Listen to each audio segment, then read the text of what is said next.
Pemirsa, hari ini saya Ben Tanur, pemimpin redaksi media online kabarpolisi.com, mendapat kesempatan istimewa melakukan wawancara eksklusif dengan Bapak Wakil Kepala Kepolisian Negara Republik Indonesia, Komisaris Jenderal Polisi Dr. Haji Safrudin.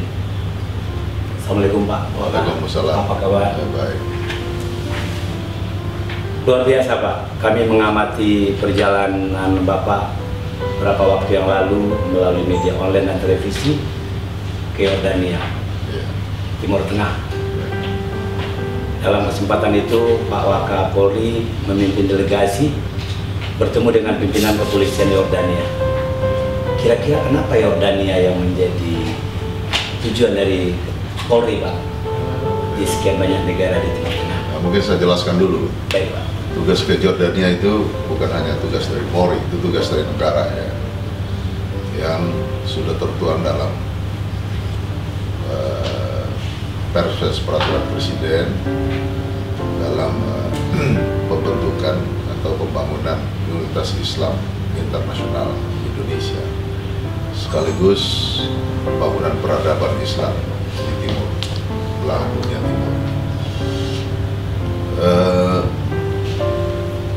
Kebetulan saya juga bersamaan diundang oleh pihak Yordania.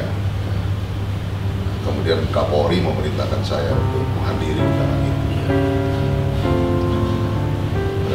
Ada dua undangan yang kami terima ya, pihak Yordania dan pihak Saudi Arabia, dalam dua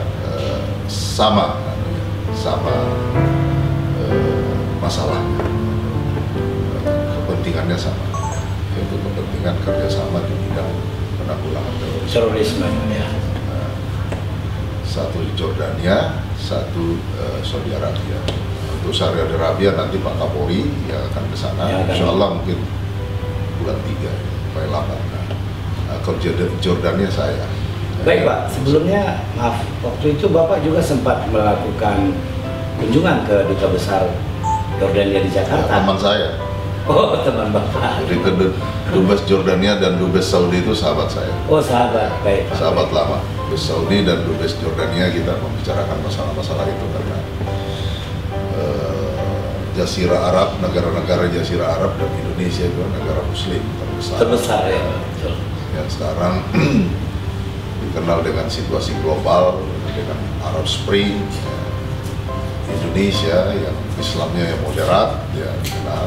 Jadi kita mau membangun keseimbangan antara dunia Islam yang berada di barat, terutama di Jazirah Arab, dan dunia Islam yang ada di timur. Kita menjalin kerjasama dalam rangka pembangunan Universitas Islam.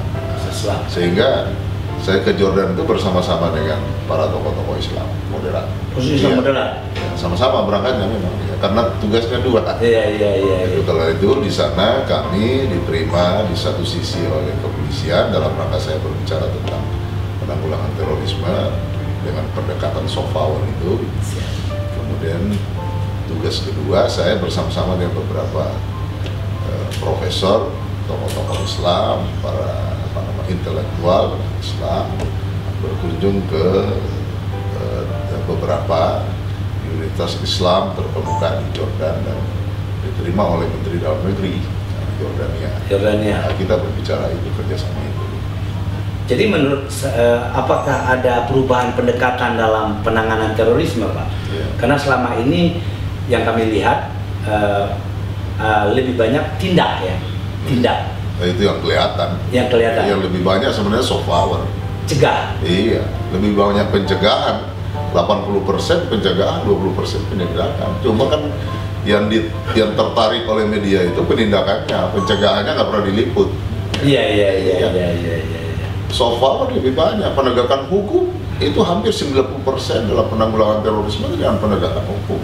Iya, deradikalisasi, pencegahan, penegakan hukum, itu kan soft power sebenarnya. Jadi keberhasilan Indonesia menangani terorisme selama ini lebih banyak karena faktor pencegahan, begitu? Faktor pencegahan dan deradikalisasi serta penegakan hukum itu yang lebih banyak, 90%. Hanya 10% itu penindakan. Cuma kan yang muncul iya, yang muncul penindakan. karena menarik penindakannya. Nah, oleh karena itu kita mau munculkan masalah-masalah pendekatan soft power itu. Nah, ternyata Jordan melakukan itu, makanya kita perlu kerjasama dengan Jordan. Nah, kita berencana mau menempatkan atas kepolisian di Jordan. Ya, dan Jordan itu juga salah satu negara yang perlintasan ke Syria. Ya, Syria, Israel, juga ke Yerusalem. Namanya perbatasan namanya Darana. Di situ banyak masyarakat Indonesia yang melintasi, masuk ke Syria melintasi Darana. Jordan itu adalah negara yang paling stabil di Timur Tengah sekarang, di Jazirah Arab, bahkan di Asia Barat. Itu yang paling stabil sekarang. Oleh karena itu, Indonesia yang jumlah penduduk muslim yang terbesar di belahan dunia timur adalah juga negara yang paling stabil. Oleh karena itu, dua negara ini perlu dijamin yang lebih eksplisit ya, hubungannya perlu dijaga, perlu lebih diakuratkan kerjasamanya. Bayangkan itu Jordania itu dikelilingi oleh negara Timur Tengah, bersebelahan dengan Israel, bersebelahan dengan Lebanon, bersebelahan dengan Syria dan Mesir. Bapak paham betul peta Timur Tengah saja. Paham betul.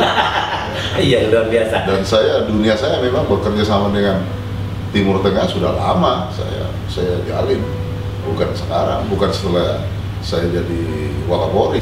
Baik Pak, mungkin saya akan menyinggung. Apakah Pak Wakapolri masih melihat terorisme ini sebagai suatu ancaman, khususnya bagi Indonesia? Ancaman global, bukan hanya Indonesia. Terorisme itu ancaman global. Ini kan dunia sekarang dalam mengalami pancaroba ya. Jadi ya banyak kebijakan-kebijakan dan ideologi yang berkembang sekarang di dunia ini yang bisa membangkitkan terorisme. Bahkan Indonesia hari ini kan kita lihat ya Pak ya, alhamdulillah aksi 4.11 dan 2.12 kan berhasil ditangani dengan baik oleh Polri, tidak menimbulkan gejolak. Bukan hanya Polri, itu tergantung masyarakat itu rakyat semuanya, para ulama, itu semua yang mengendalikan ulama. Polri itu hanya mengamankan. Jadi kalau orang mengatakan keberhasilan Polri, itu keberhasilan rakyat dan para ulama yang berhasil mengendalikan itu. Ya, sepanjang situasi global itu kondisinya masih pancaroba, masa ancaman terorisme juga akan selalu ada. Kalau kondisi global stabil, ancaman terorisme juga akan berkurang. Akan berkurang ya Pak. Saya sampaikan kepada buah saya, Densus dan seluruh aparat, utamakan pendekatan soft power. Karena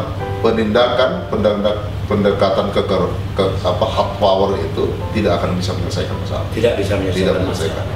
Meminimais pun kurang, itu tidak bisa jamin. Tapi kan dengan soft power itu bisa meminimais.